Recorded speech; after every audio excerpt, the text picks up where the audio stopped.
Hello everyone, welcome to Food Pros channel. I would like to thank all the subscribers for the love and support you have given me, and in today's video we are gonna see how to make Rava Laddu. Rava Laddu is a classic and traditional recipe which we do on every Diwali occasion. There is no Diwali without Rava Laddu, and I'm going to show the easiest way to make it. This version of Rava Laddu takes only 3 main ingredients. Here I've taken 1 cup of Sooji or semolina.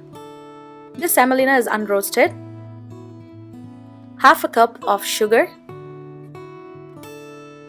and 1/4 cup of ghee. Make sure you always melt the ghee first and then measure it so that you will get the exact proportion. And I have 2 cardamom and 10 cashews which has been broken. To a pan, I'm adding 2 tablespoons of ghee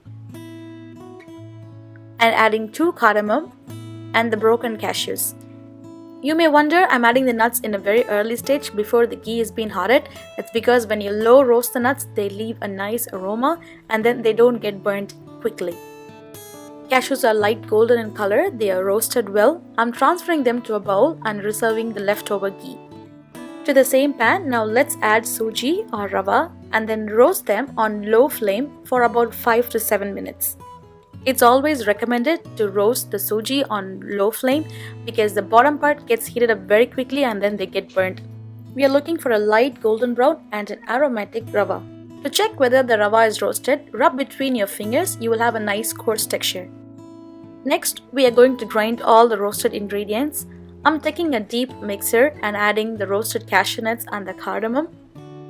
Next, I'm adding the roasted rava. And finally, I'm adding sugar. Cover and grind them to a nice fine powder. Our laddu powder is ready. The moment I opened up the lid, I can smell cardamom. Cardamom is a heavenly flavor and it is totally irresistible. I think I can just eat the plain laddu powder.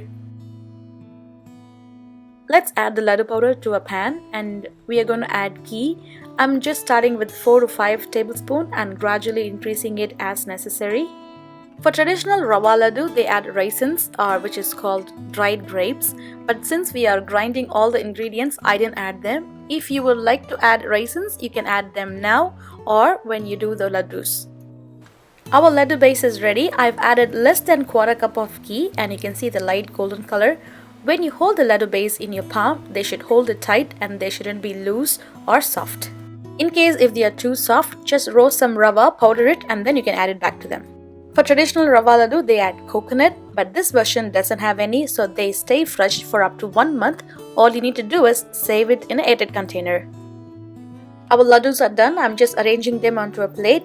For 1 cup of rava, I got approximately 15 Rava Laddus. To make them melt in your mouth, all you need to do is wait for 60 minutes because the resting time gives our laddu nice texture. Otherwise, they will be too soft. After 1 hour, our laddus look stunning. I hope you all loved this video and don't forget to subscribe to Food Pros. I will see you all in another video. Until then, bye from Archana. Tada!